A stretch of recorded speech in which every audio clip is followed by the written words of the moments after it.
And then whenever they ask for the gait again, normally they'll walk and change directions. They'll ask for the gait again. Watch how I'm gonna put her up in frame. See how I'm picking up the frame? But notice how I hold the contact. I get myself in position. It's not a race, it's a horse show. And now I'm going to start pushing my legs, squeezing my legs together. And when she can do that and stay inside of this box,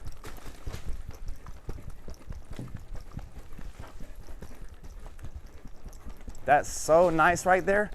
And anytime she puts any pressure on my halter, I just tighten up my hands. When she softens on my halter, I soften up my hands. And she can do this all day.